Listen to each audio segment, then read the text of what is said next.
Hello students, I hope you are in best state of your preparation. We are starting a new series focusing on this year's interview examination. Normally we would have taken classes, but since classes are not possible due to corona, I thought we will do it in this mode. In interview, what is important is questioning and cross questioning. So how I am going to do it is that I will give you a brief on the different issues of international relations which I feel is important, and then we will practice certain mock questions. These mock questions are based on the manuscripts of the previous year's interviews, as well as we have also prepared some mock questions. As you know that in the coming years the importance of international relations is going to increase, and it has already started getting reflected that lot of questions from international relations are being asked, not just from the students having political science and international relations optional, but otherwise also. Hopefully this discussion will help you. So the first topic that I am taking is related to Iran. As you see that whichever newspaper or the news channel, somewhere Iran, Israel, the nuclear deal and all these things are in discussion. So how to make sense of what all is going on in accordance to the requirement of the examination. So what is the development? First of all, we have to understand the events. What events are taking place in recent time related to Iran, and then we have to decode or deconstruct these events to understand, to show our analytical skills. At the same time, we will also have to understand these geopolitical developments from the perspective of India. So if you flip through the newspapers of last few days as well as few months, there are certain events or certain issues that related to Iran will come to your mind. The very recent is the attempt of Israel to sabotage Iran's nuclear facility. That is one thing. The second thing is the Vienna conference related to the revival of the 2015 nuclear deal. The third thing, few months back in news was Iran and China comprehensive strategic partnership. Iran also figures in the newspapers in context of the developments in Afghanistan, and if you will look for India and Iran specific things, what we find that there is a talk on Chabahar. There is a recent talk by the petroleum minister that India will be restarting taking oil from Iran, and India will be integrating, putting more thrust on Chabahar, integrating Chabahar with INSTC. So how to make sense of these events, how to knit these events in a perspective and understand it so that our topic is covered comprehensively. So I'll make my efforts that you can connect the links and get a comprehensive view of what is happening, and hopefully the questions will be revolving around it. Last year I remember there was a question on what is the basis in international law, or how do you look at Soleimani's killing from the perspective of international law. Then I remember the questions like how US is impacting India-Iran relations. So keeping these questions in mind, I am starting my discussion. So first of all, I'll give you some brief idea, and as I told you earlier, this will be followed by certain questions. So point number one that you have to understand is Iran is one of the most important countries in the world from the perspective of geopolitics. Now there can be a question, what exactly is geopolitics? What is the difference between geopolitics, geostrategy and geoeconomics? In a simplistic sense, you should understand geopolitics is an attempt by the countries to ensure the balance of power. Geopolitics can be used in a very simple and a very generic sense in terms of the politics among the countries. Geostrategy is something related to the security aspect, and geoeconomics you obviously understand. So first of all, why there is so much politics in and around Iran? Why Iran is always in the news? Iran is in the lens of geopolitics, not just since the beginning of 21st century. If I give reference to one of my favorite authors, Robert D. Kaplan, he writes, and his famous book Revenge of Geography, he writes that Iran is one of the first superpower in the world. If I use some little bit academic language, then Iran is known as the center of gravity of the political universe, the geopolitical universe. Why it is a center of gravity? Because first of all, one of the most geopolitically sensitive region in the world is Middle East or West Asia. You must be knowing the importance of Middle East and West Asia. Obviously, oil is a very important factor, but besides oil, its location on the major trade routes, it is a bridge between very important regions, for example South Asia, for example Africa, Europe.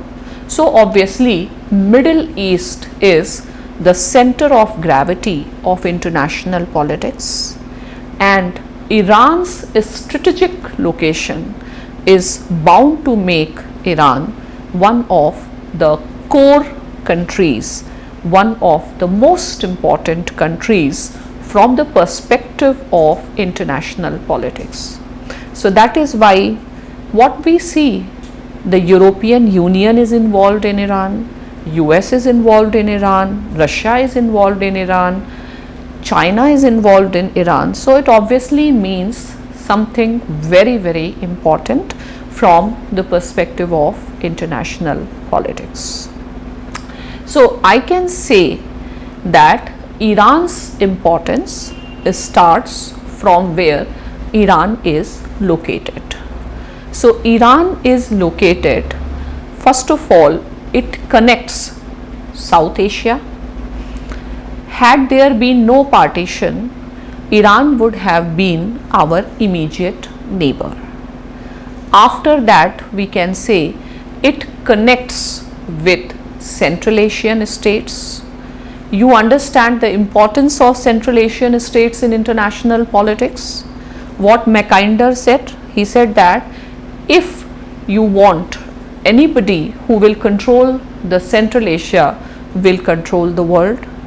Next, again, Iran is in the neighborhood of Caucasus. Caucasus, South Caucasus is again very, very important considering the oil.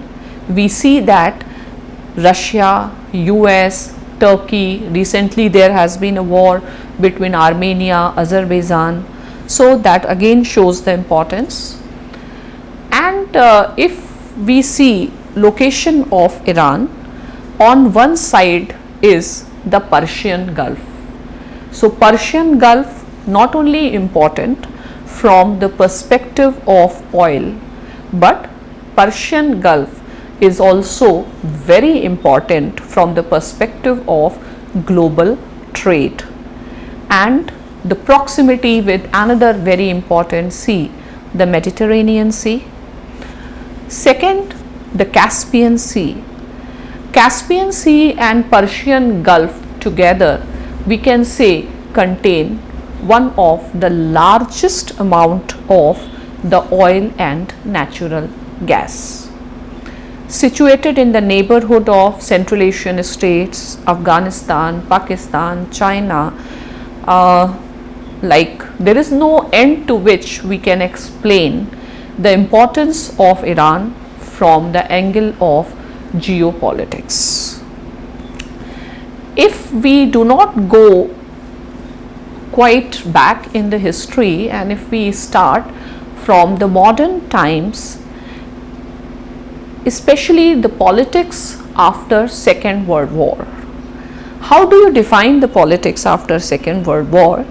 So much of the politics after Second World War is about US attempts to establish its hegemony in the world. And why US wants its hegemony? Because the peace, prosperity as well as security of US depends upon its hegemony. And how US can manage its hegemony, how US has to control its hegemony. Point number one, by controlling the world trade. Point number two, which is linked to it, is by controlling the oceans, because oceans are the conduit for the trade, and also by preventing the rise of any other competitor or any other regional hegemon. So that is why what we see at present, how can we define international politics after Second World War? We define it in terms of Cold War, but in one way, from one perspective, it is also an attempt by US hegemony to counter the challenge posed to its hegemony by USSR. What is happening now? Presently we see that China is creating a big challenge to US hegemony, and Chinese challenge in a way is much bigger than the Soviet challenge, because if Soviet Union was a military power, it was never an economic power. So that is why Russia is known as a great weak power, and Russia's weakness is its economy.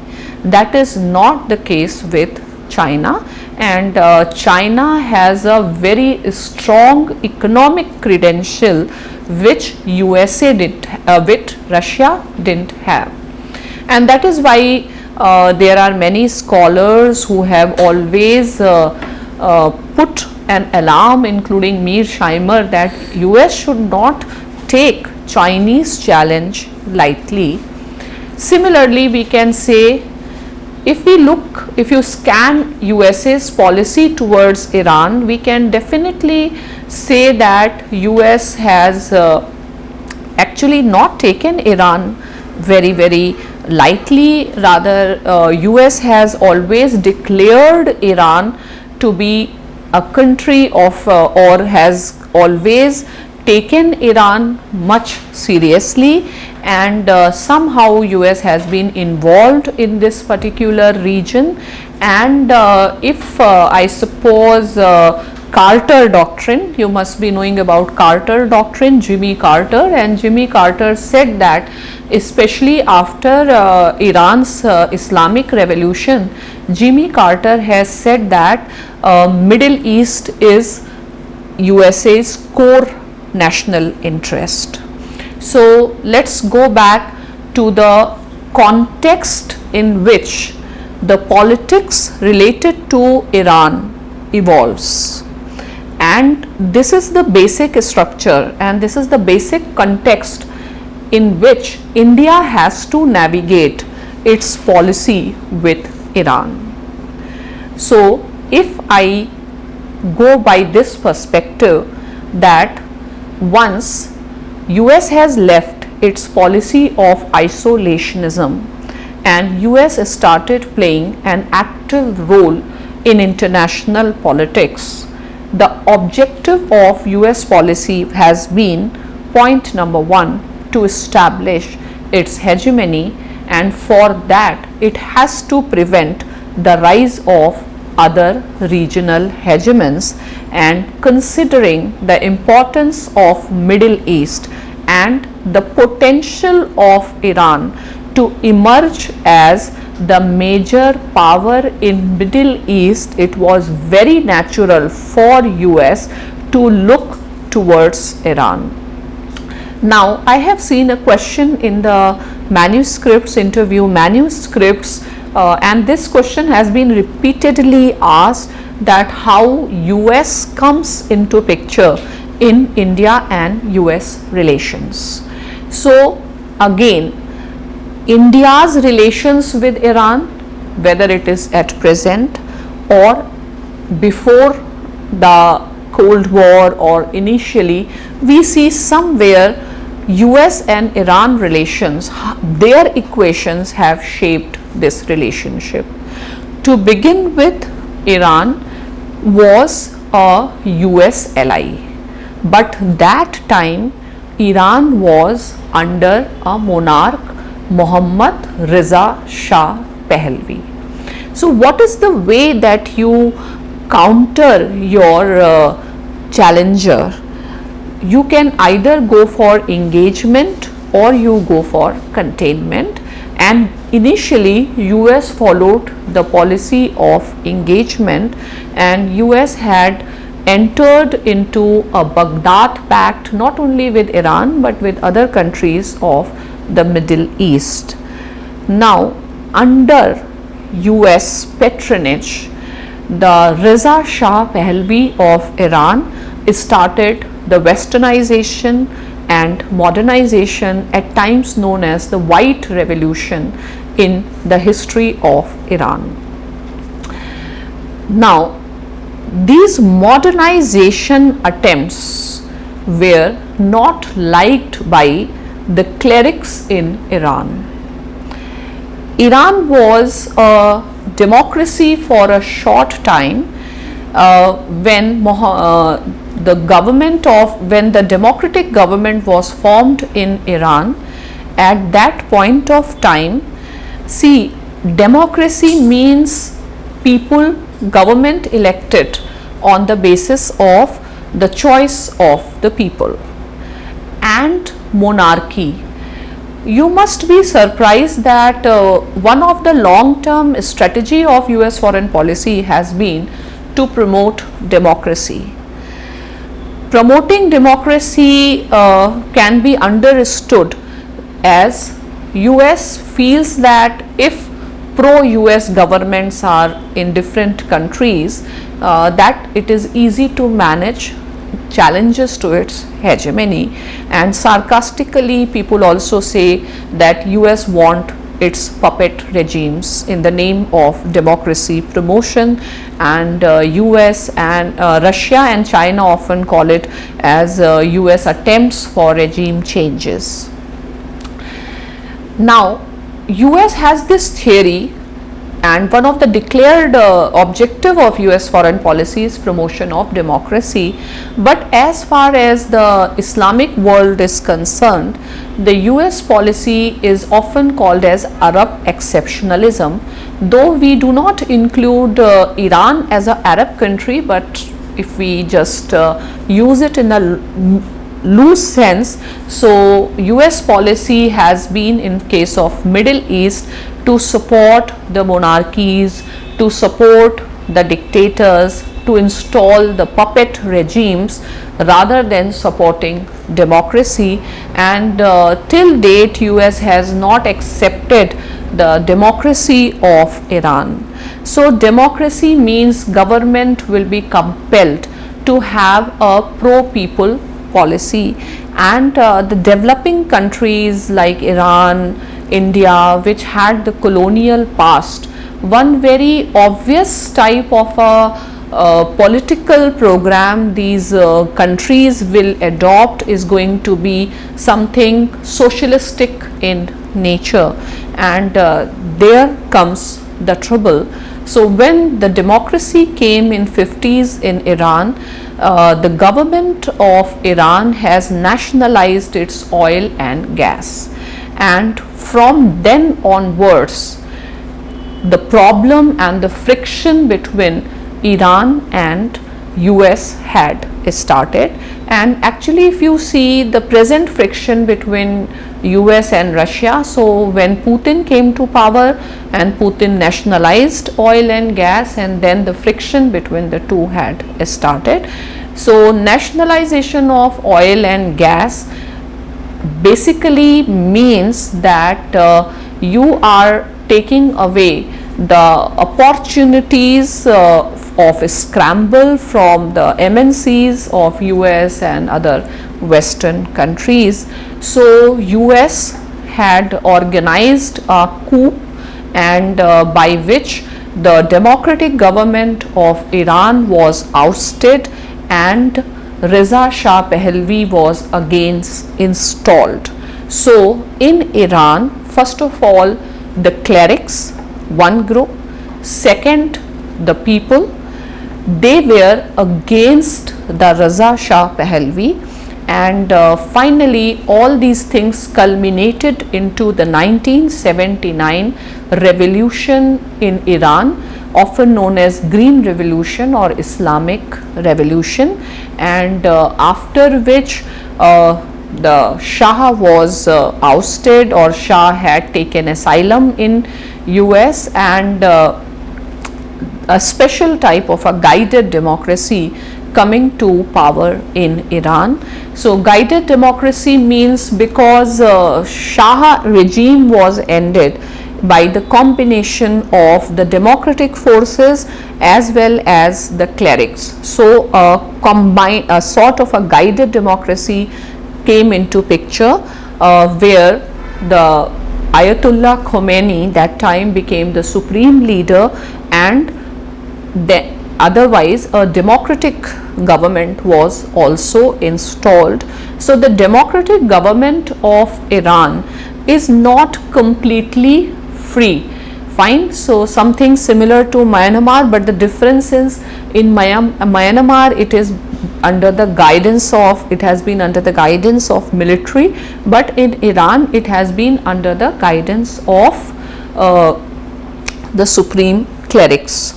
So somehow US, if we take US parlance, then US do not consider Iran as a democracy, rather US considers Iran as a totalitarian state.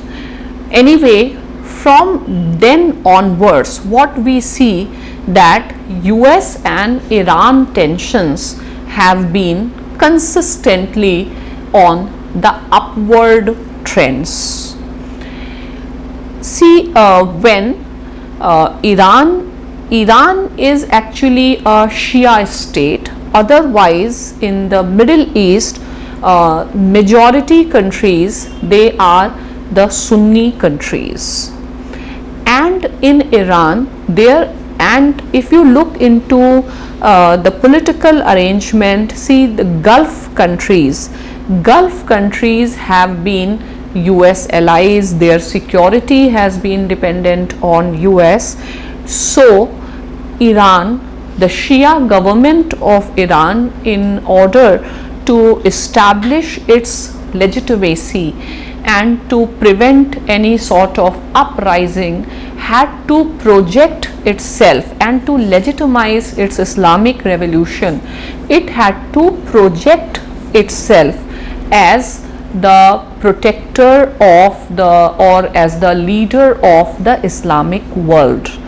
And if I talk about the politics of 70s, 60s, 70s, 80s, if you start rallying around the Palestinian cause, you claim to be, you enter into the league of the leadership in the Middle East. So after this 1979, it is also important to understand the Iran and Israel equation. So as you know that the recent cyber attack has been committed by Israel on Iran, and now they have officially accepted it also. So you know that Israel was created by USA. In otherwise you can say a Muslim dominated states, though there is lot of plurality and heterogeneity and Christians etc. are also there, but creation of a Jewish state in the region was a very important strategic angle from the perspective of USA. So the moment Israel was created, we see there have been the Palestinian and Jewish wars, Arab and Jewish wars, and by 72 Egypt, which has been the leader of the Arab world and the main country rallying the Arab and the Muslim world against Israel, has entered into a Camp David agreement with US and recognized Israel. So Iran tried to gain the leadership. Now Iran is a country that has not yet recognized Israel, and Iran's aim is to end the Israel. Fine. So Iran creates an existential crisis for Israel, and that is why any attempt by the Iran to gain nuclear weapon, this is a very existential, this is an existential crisis, and Israel takes preemptive actions against Iran. So you need to understand that how US, how Israel, how Saudi Arabia, how China, how India, all these get linked up in the story. So to establish itself as a leader of the Muslim world and to show that the Gulf states, they are the puppets, Iran has taken up this cause, Palestinian cause, and despite the fact that Palestinians are Sunnis, Iran has promoted a militant and a terrorist organization, Hezbollahs. Hezbollahs are the Shia terrorist groups located in southern Lebanon. Besides, Iran also supports the Sunni, you can say, though now Hamas has a government, but they also have been seen as a terrorist organization, Hamas, and Iran also provides support to the Hamas, which are located in Gaza. So basically Israel sees Iran's activities as creating an existential threat to them. So in the story related to Iran, one country that you have to understand, and you have to understand its policies, is Israel. Now the second country is Saudi Arabia. You must have seen that over past few years the relationship between Iran and Saudi Arabia had also deteriorated, and they have been involved in the proxy wars. And if I quote Yemen is facing one of the worst sort of the proxy war, famine, loss of life, because of the rivalry between the Iran and Saudi Arabia. And it is worth to point out that though many people say that the rivalry is because Iran is Shia and Saudi Arabia is Sunni, actually that is not the case. The real case is once Iran is a democracy, then obviously the people in Saudi Arabia, they may also aspire for democracy. Democracy has its own domino effect. Fine. So the government of Saudi Arabia or the monarchy of Saudi Arabia is fearful of the possibility of the democratic uprising and the collapse of monarchy. Hence they have used the religious card to divert the attention, and this also has a fallout in Afghanistan and Taliban and other links you can have. You can understand the links. So we can talk about Iran and the other country US. So US looks at Iran as a potential challenger to US hegemony. Iran can harm USA's commercial interests, USA's geopolitical interests in the region. US is also concerned with respect to the existence of Israel in the region. Now, US is consistently putting Iran under the regime or under the sanctions. What is the idea? What is, if somebody asks you what is the grand idea or the grand policy of US towards Iran? So USA basically wants the collapse of the present government of Iran. Present government means the present political system that has come into existence in Iran in 1979. And that is why we often see Iran, China, Russia is projecting US policies as the policy of regime change.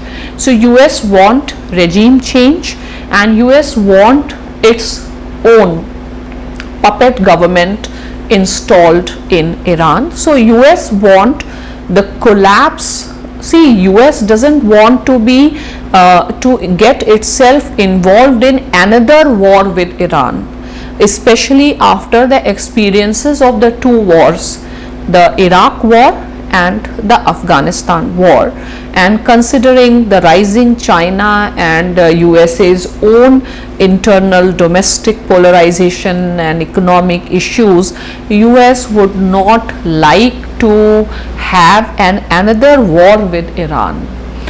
And Iran is actually, for no country it is possible to conquer Iran. Iran is actually known, you can call it as a fortress. Iran, the only way you can enter into Iran is through Iraq. Otherwise Iran is very protected country. On one side is a Persian Gulf, on the other side is a Zagros mountains, on the other side you see there is a desert. So what US can do in Iran? So invading Iran doesn't make sense. So ultimately US has to have a policy which results into the collapse of the existing government in Iran, existing political system in Iran, and change it to the government which is pro US. So that is why US is going for a policy of sanctions, and the sanctions are continuously, these sanctions have been increasing because the policy of sanctions often does not work. So what is the objective of USA's policy of sanctions on Iran? Create economic crisis. If we say whether it has created economic crisis, the answer is yes. Today Iran has huge unemployment problem. Iran has a huge problem of currency inflation. So yes, the problem is there, but it has not resulted into the collapse of the regime, because today Russia is there to support Iran. Today China is there to support Iran. Now, sanctions policy, every policy should have some perspective. So the perspective of the sanctions, whenever you apply sanctions on, or whenever you apply a coercive measure on any country, you should also leave room open for, because ultimately you will have to bring the other party on the negotiating table. So you should always have carrot and stick policy. If I talk about Obama's policy, so Obama had the carrot policy as well as stick policy. Carrot in the sense, Obama has offered relaxations from economic sanctions, but at the same time found a middle ground and have found that, or has provided a peace deal by which US could halt Iran's nuclear weapon program. But when we talk about Trump, so Trump has gone for the maximum pressure policy. This maximum pressure policy he adopted in case of both, first in case of Iran and second in case of North Korea, and this maximum pressure policy has not worked in either case. Why it has not worked? Because of the role of China, because the geopolitical conditions have changed. Today you can say that the world is moving towards multipolarity. US hegemony is declining to a large extent. So there are countries which do not follow US sanctions, and the most, or the biggest surprise, you can say Turkey, despite being a NATO ally. So Turkey has been providing huge support to Iran also. Fine, despite the fact that Turkey is a Sunni country. So geopolitics is changing fast, and if US is putting sanctions on Iran, let us say US putting sanctions on Russia, then China will enter and will offset the impact. So the sanctions policy is not working. Donald Trump has gone for the maximum pressure policy, and that maximum pressure got diluted because China had come to the rescue of Iran. And not only China, even India cannot overlook Iran altogether. So that practical application of that maximum restraint policy, that it can be applied in the sense that it reaches to its logical end, is not possible. So now let us come back to the recent events. So what exactly is the recent event? If we talk about Iran and US relations, as I told you that they are becoming bitter and bitter, and US is finding it really challenging to deal with Iranian situation, and it would not be an exaggeration to say that to some extent US has conceded, or US is losing ground in dealing with Iran because of the changed geopolitical scenario, and that is why US has to leave its maximum pressure policy, and US has to go back on the talks or for the revival of the deal. One of the few, you can say, first few steps taken by the Joe Biden's administration, because now they are understanding the futility of the sanctions. Iran, as I told you, has been under sanctions for long, and what is so special about the sanctions which Trump has imposed? The number of sanctions which Trump has imposed are very big, I'll say. And if the earlier regimes have imposed sanctions on Iran related to its nuclear activities, Trump has imposed sanctions on Iran not just related to its nuclear activities, but it has widened the sanctions. They have included the sanctions on related to human rights, sanctions on Iran not just for nuclear, sanctions on Iran are also for the promotion of terrorism in Iran, in Middle East. So various type of sanctions have been imposed on Iran. What does that mean? It means that even if US and Iran nuclear deal is revived, still it is not necessary that all sanctions will go, or US will be completely, there will be a qualitative change in their relationship, and US is leaving the door open to continue with the sanctions, if not on the nuclear, but on issue of human rights, on issue of promotion of terrorism in Middle East, the crisis in Syria, Hamas, Hezbollah and all these things. Fine. So what exactly Iran wants? Iran wants the end of all sanctions outrightly. What US wants to offer on the table is going step by step. Still we have to see what is going to be the future. Regarding this the deal that is to be revived, I need to tell you that this deal was entered in 2015 and European Union has played a critical role, because you understand that Middle East is in the vicinity of European Union. So European Union would like stability in the region, whereas US policy were contrary to that. So it was Europeans who were very much concerned.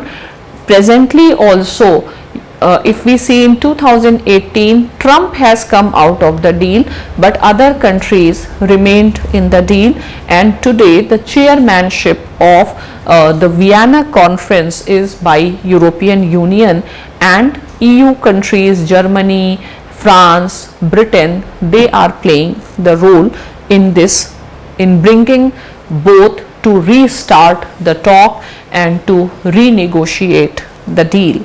So I don't know what is going to be the future of the deal, because the movement, the talks of renegotiations of the deals is happening. We see that this is making Israel, this is making Saudi Arabia somewhat nervous, and Israel has taken the step to go for cyber attack on Iran's nuclear facility. Now when Israel will go for the cyber attack on Iran's nuclear facility, this will provoke Iran to go for taking much stronger and faster actions towards developing its nuclear weapon capability, because the nuclear weapon capability gives Iran the bargaining power. When Iran will go fast on developing its nuclear weapon capability, Israel's calculation is the possibility of that US walks out of the deal. Same is the calculation of Saudi Arabia, because they will not want these deals to happen. I hope you must have heard about the Abraham Accord happening few months back, and in the Abraham Accord, for the first time, the Gulf countries starting with UAE have recognized Israel.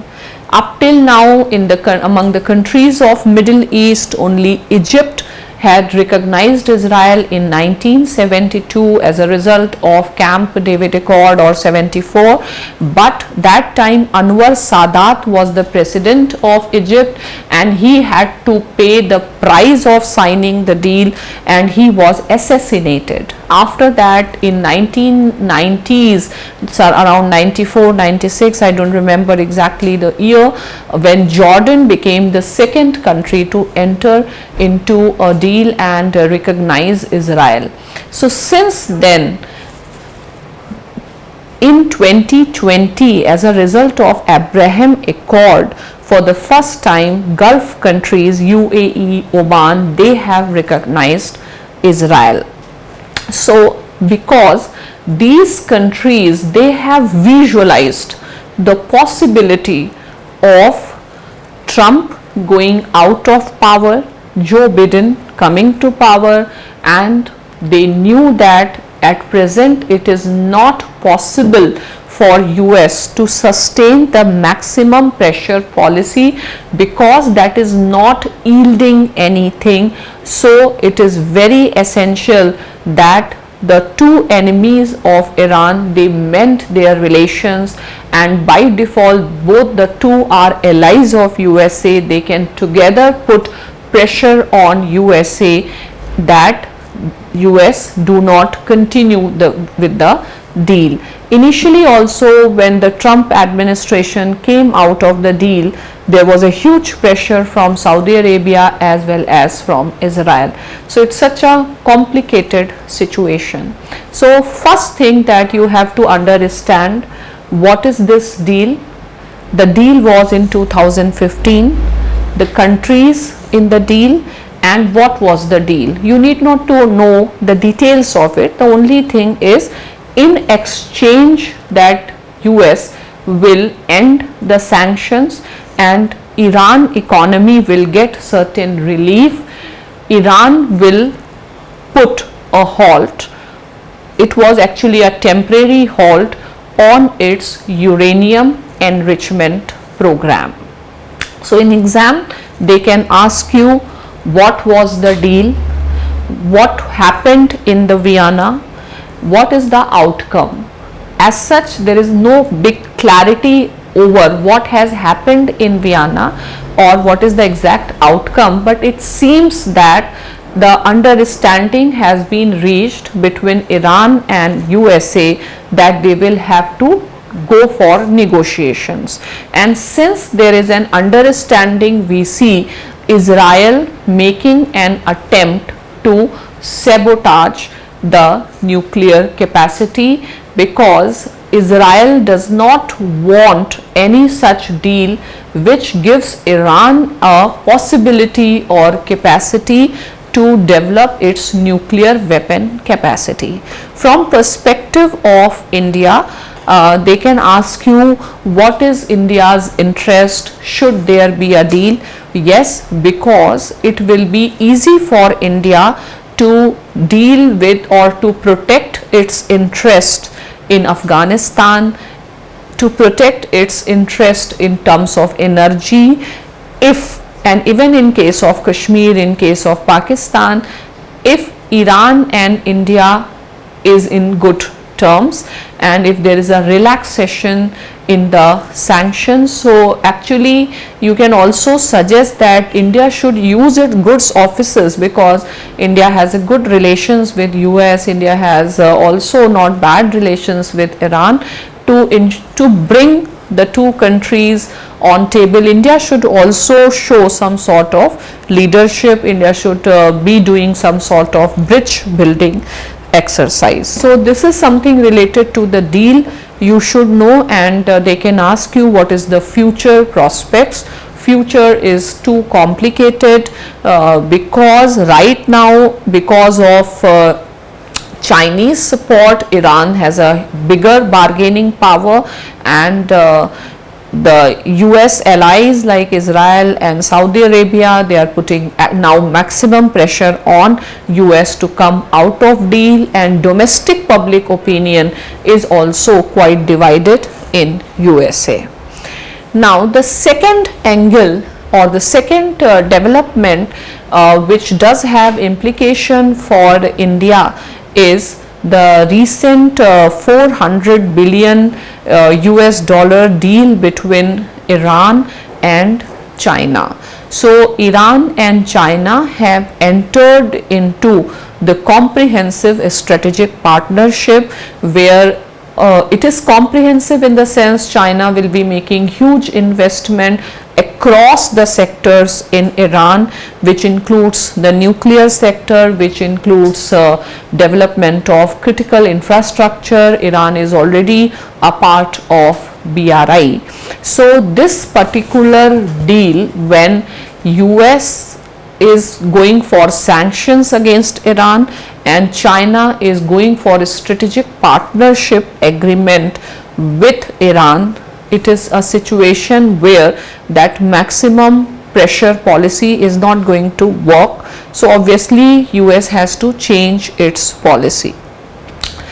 Now this strategic partnership between Iran and China is not only a matter of concern for US, it is also a matter of concern for India, because in last few months, or you can say in the last 1-2 years, our relations with China have deteriorated a lot, and at the same time our we can say that our interests with Iran have increased. Now what is India's interest in Iran and why Iran is important for India? From my point of view, energy is not the first thing. The most important thing is security, and as you know that the things are going to change in Afghanistan, and in order to counter Pakistan's strategic depth in Afghanistan, India needs an access in Afghanistan, India needs access to Central Asia, and Iran provides the only viable, physically possible, viable route to Afghanistan and Central Asia. So in case of Taliban coming to power in Afghanistan, again it is very important that India has good relations with Iran. Otherwise Pakistan and Afghanistan will turn into a single strategic space. So Iran's importance for India is much beyond energy. Iran should not be seen as India's gas station. Iran is much more than that, and strategic. There are strong strategic imperatives for India to have good relations with Iran. So there is one angle that you have to understand. How has been India's Iran policy, or how India has dealt with Iran? So managing relations with Iran has not been easy. Why? Because of multiple reasons. First of all, US and Iran relations have always impacted India and Iran relations. When it was Shah regime, Iran was ally of US and India has been a de facto ally of USSR. We were in opposite camps. When the Islamic government came to Iran, and in order to project itself as the leader of the Islamic world, the Iranian government started talking about the rights of minorities in India, the rights of Kashmiris, and this had deteriorated the relations. And Iran does have, because Iran shares borders with Pakistan, Iran would never like to deteriorate its its relationship with Pakistan. So our managing Iran has not that been an easy task, and since the end of the Cold War, as US-Iran tensions have been growing, somehow it has become difficult for India to manage Iran, and at the same time as India's interests have been widening, India has a lot of interest with Israel, India has interest with UAE. So today India has to maintain or manage its relations with Iran in much more complicated environment, because we cannot overlook the arch rivals of Iran, and actually we have to have the strategic partnership with UAE, Saudi Arabia and Israel. So India has been if I have to define India's dealing with Iran or India's engagement with Iran, it is about balancing. It is a balancing act. India has been doing the balancing act with Iran. So India has been balancing Iran. India has been balancing Iran, Israel, Saudi Arabia, US, China, Russia and so many countries. Fine, but the most important is obviously India has to balance its relationship with Iran vis-a-vis. It's not that one or two balancing. Today it has to balance this equation, US, Iran, India triangle. It has to balance Iran, China, Pakistan. It has to balance Israel. It has to balance Saudi Arabia in context of Iran. So today Iran becomes such a multi-dimensional environment for carrying out that very fragile balancing policy. If you have to define India's Iran policy, you can simply say India is consistently trying to go for balancing act, and now every day this is becoming all the more complicated. In context of the growing India-China rivalry, Iran and China comprehensive strategic partnership, even if it is symbolic, it is not, but some people believe it is symbolic, but it's better not to believe. It obviously creates a lesser space for India to maneuver its relations with Iran. So in context of this, what I can say that India should not be in competition with China. India should have its own independent calculations, and India has to see how it can increase its own space. What India can offer to Iran. Let us not see much what China is offering to Iran and try to be in any race with Iran, but we have to see how what we can offer to Iran to ensure that Iran remains engaged with India. So what we can offer to Iran, or what are India's cards to remain significant in Iran? Obviously Chabahar, and very recently we have seen that government of India has given a renewed thrust on Iran. We have allocated a significant amount of money in our union budget for further development of the Chabahar port, and there is a plan to link Chabahar port with north-south transport corridor, and that will further integrate India. And there is a news in the paper that India will be resuming the oil trade with Iran, which it had halted under the Trump's maximum pressure policy. So another thing is, yes, the vaccine diplomacy. India, like Iran, India has promised to send these vaccines to Iran. We can go for that. So India has to keep on looking what it can offer to Iran, and widen its sphere of engagement, and India has to have a candid dialogue with US. And it seems that Joe Biden's policy towards India and Joe Biden's policy towards Iran may be creating a more favorable environment for India. So these are the things which you should be knowing about Iran, India and all this puzzle, and you have to understand what should be India's stand on the deal, what are the implications for China Iran comprehensive strategic partnership, and what should be India's approach, and what exactly some steps which India has taken, that I told a renewed push for Chabahar. When Prime Minister Modi has visited, he entered, that time India, Iran and Afghanistan has entered into that trilateral transit agreement, which was a good step. One of the concerns in India-Iran bilateral aspect is Farzad B gas pipeline. So just read little bit about Farzad B gas pipeline.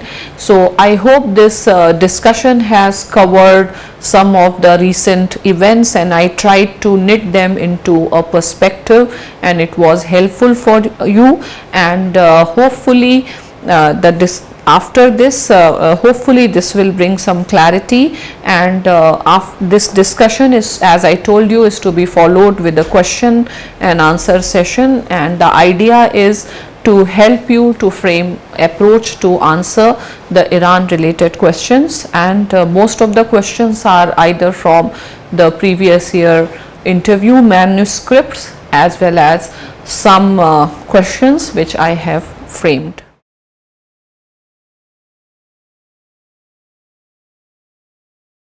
So first of all, I would like to tell that don't consider your personality test or interview as a question and answer round, fine, and don't go for one-liner answers, because you have to keep the interview board engaged and interested in you, fine. So try to be smart and try to end your answers from where you would like that the second question should emerge.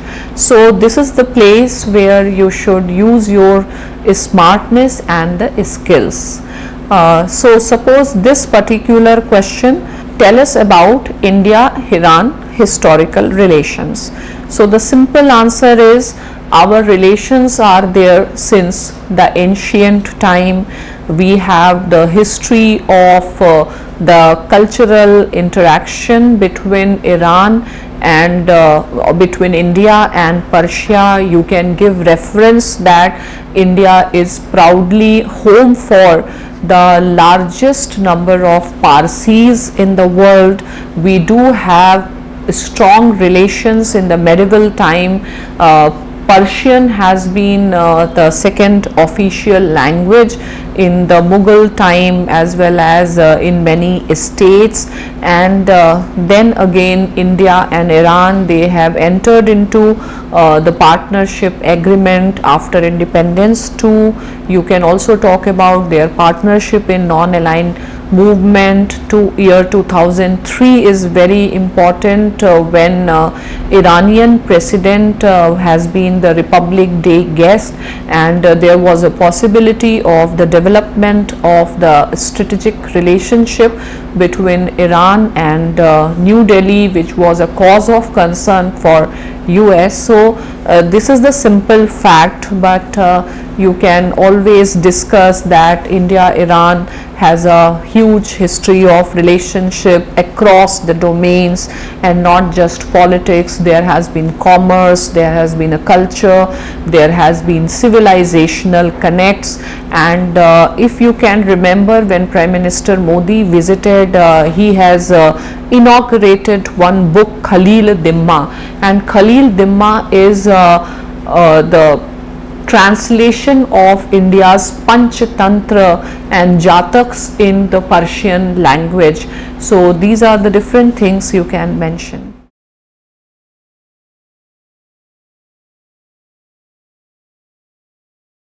So the question that why India is stopped buying the Iranian oil. So a simple question has been that in context of the rise of China. So what I am trying to tell you is you built the story rather than just give one liner action that US has announced the sanctions and all.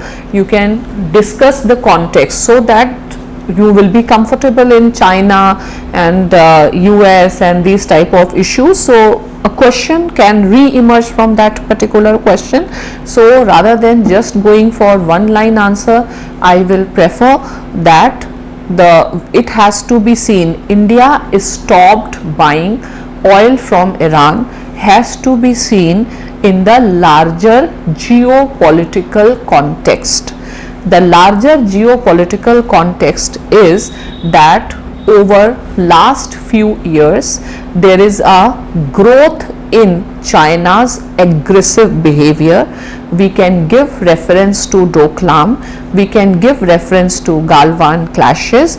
This means that the gap between India's and China's powers are increasing, and in order to protect its vital interest, India will have to go for balancing the rising China by entering into the strategic partnership with US.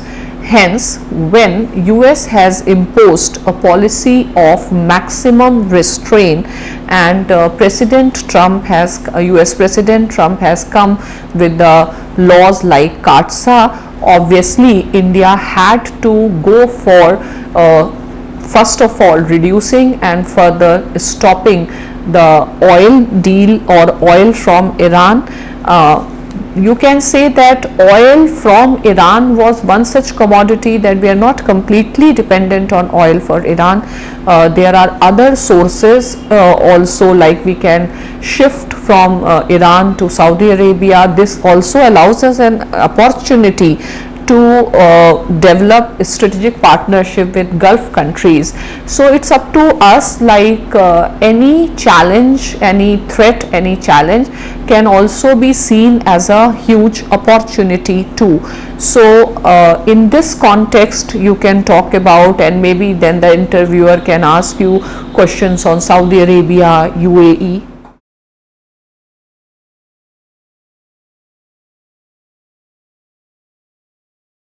So the three questions tell us something about US and Iran. So in my discussion just now, I have told about how Iran is a threat to US hegemony, and initially US preferred engagement with Iran when it was Shah's regime, but later on US and been trying to contain the rise of Iran, and that has resulted into the series of sanctions or US attempts to restrict the powers of Iran.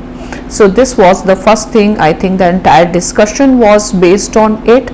The second question, what should be India's stand in US and Iran conflict is, you can say that India should focus on its own vital national interest, and as the former Secretary of State, former Foreign Secretary Gokhale has pointed out, that India should make it very clear that India is completely aligned to its interests. So what India has to go in this particular situation is going for managing the situation, continue the balancing act. We have to keep on maneuvering, and we have to see how we can manage the two strategic imperatives, Iran on one side and US on the other side.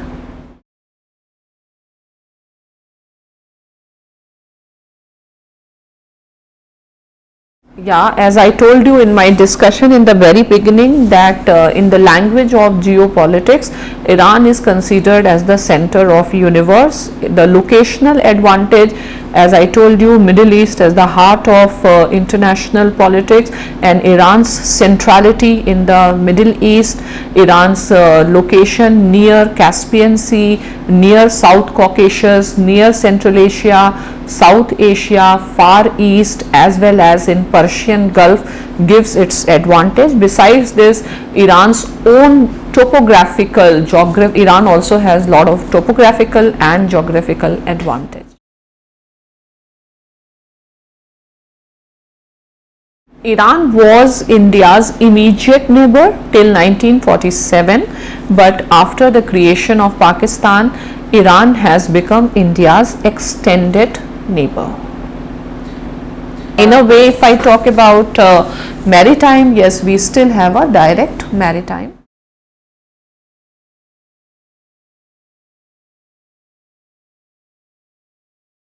The major determinants of any country's foreign policy is its national interest, and the national interest, if I quote Morgenthau, is of two types: the variable national interest and the permanent national interest.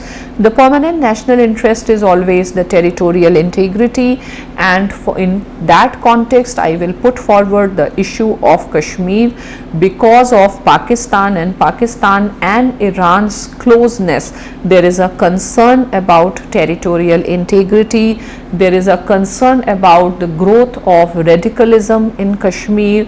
Next, Iran has always been supportive of Pakistan's position on Kashmir at OIC.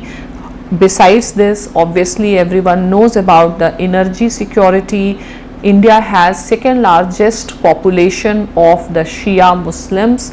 So, and Iran, if we talk in terms of Afghanistan, India's access to Central Asia, there are so many interests India have with Iran.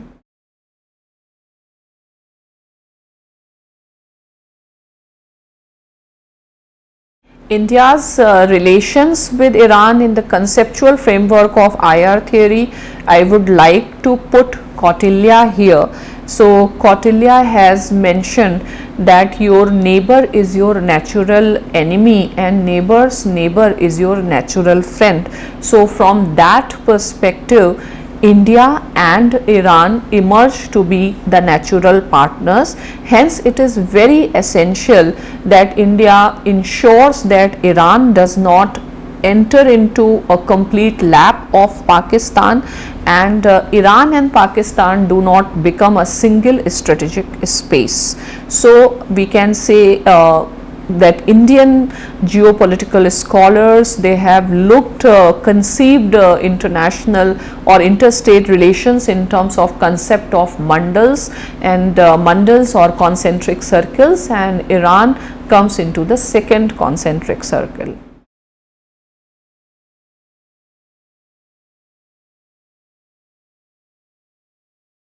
US-Iran relations have continuously deteriorated because after the end of Cold War, first of all we see that once the Soviet threat was over, US search for containing the other hegemons had started, and in 2001 we see US attack on Afghanistan, which again puts US forces in the neighborhood of Iran. Then in 2003 US invasion on Iraq again puts US NATO forces on the doorsteps of Iran. So we see that there is a more of a containment of Iran than of engagement since the end of Cold War, because US emerging as the single superpower, and often said that when great power comes, if greater sense of responsibility should come, but often people or often countries, they suffer from that megalomania. So US went for more of a stick based approach and ignored the carrot based approach.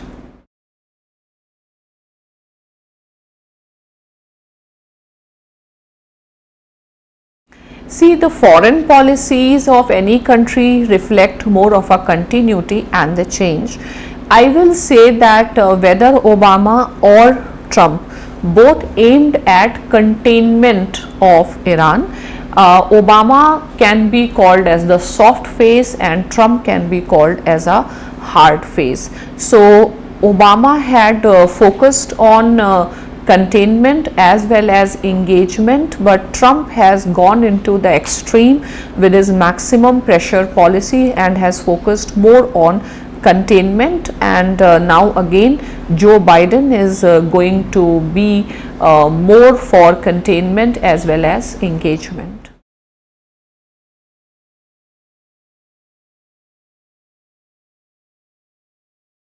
Yeah, of course, not only Iran and US, you can say every country in international politics suffers from that classical idea of the prisoner's dilemma, because it is very difficult to know completely about the intentions of the other country, and that is why it is very difficult to trust the noble intentions. For example, it is not possible for Iran to trust US or US to trust Iran, despite the fact that Iran always say that nuclear bomb is un-Islamic and they will never be going for development of the nuclear bomb, but neither US nor Israel can trust Iran.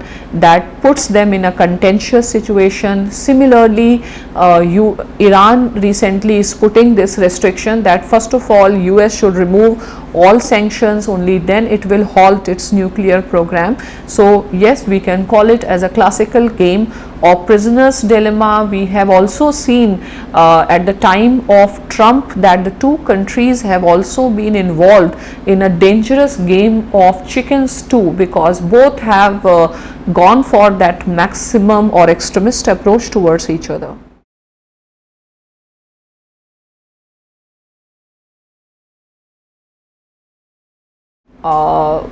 Obviously, from India it is a matter of concern, but what we can do is we have to ensure, we have to continue the balancing act. We have to ensure that we do not leave Iran altogether, and we have to expand the scope where we can have engagement with Iran. And as I told you earlier also, that we should be acting, we can be doing a bridge building exercise between Iran and US, and it is a movement India should be seizing, because India needs to balance. At least India has to ensure that China, Pakistan and Iran axis does not threaten or create any existential threat to India's vital interests.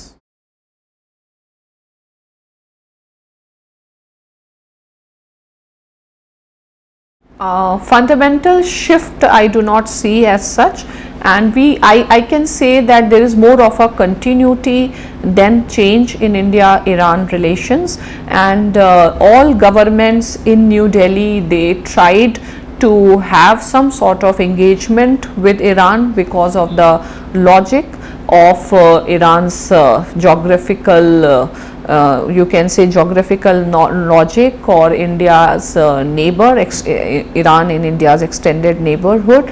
And but all the time it has not been possible because of Iran's relations with other countries, sometimes with US, sometimes with China. So from the very beginning till present, I will say India has been doing a balancing act, but now the game has become multidimensional.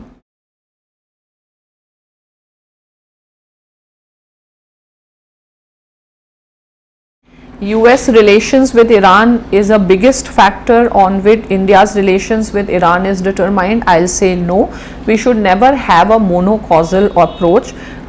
There is always multiple factors. US alone is not the factor. We can say Pakistan is a factor, Iran's quest to gain leadership in the Muslim world is a factor, Kashmir is a factor, Iran and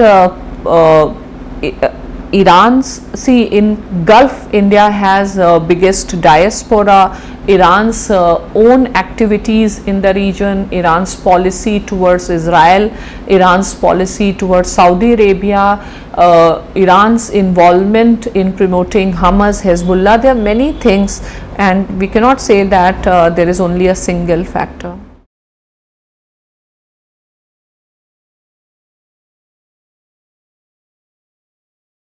Yes, I can, because despite so much, I will say again, maximum pressure policy by Trump, India could get a waiver from the Trump administration, and India continued its investment in Chabahar, though there was for some time nothing was moving, but as US has decided to leave Afghanistan, India had realized the importance of Iran. So you can say yes, and in the last few years we see that the allocation for Chabahar is increasing, and as in my discussion also I told you that the petroleum minister has also told how India will be linking Chabahar with INSTC. India is already operating that Shah Baheshti terminal, and India has planned to export few more cranes to Iran's Chabahar. So I can say that there were some initial hiccups, but now it seems India is very much determined as far as the Chabahar question is concerned.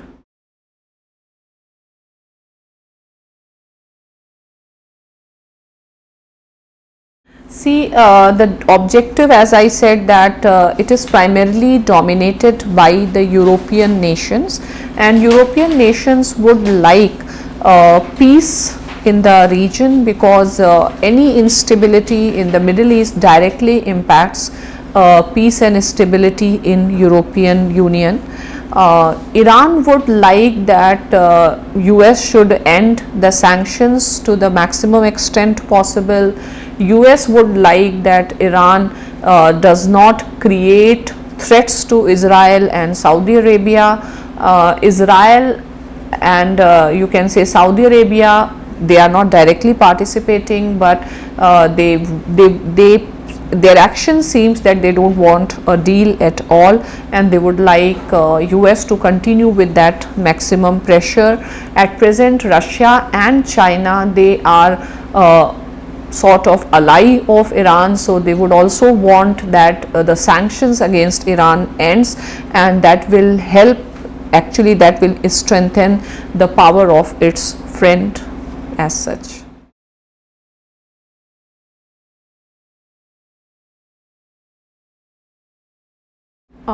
I don't think it is very essential, or India should be waiting for such invitation. India should take its own initiative. India has platforms like non-aligned movement. You can utilize that platform. Iran is also a member of that platform. We can initiate trilateral dialogue between US, Iran on our own. So it's, instead of waiting for an invitation, India should take its own steps. India is anyway the member of SCO, and Iran is an observer state there. So there are many other platforms, and it's high time that India should start taking certain initiatives to establish itself one of the major powers in the world.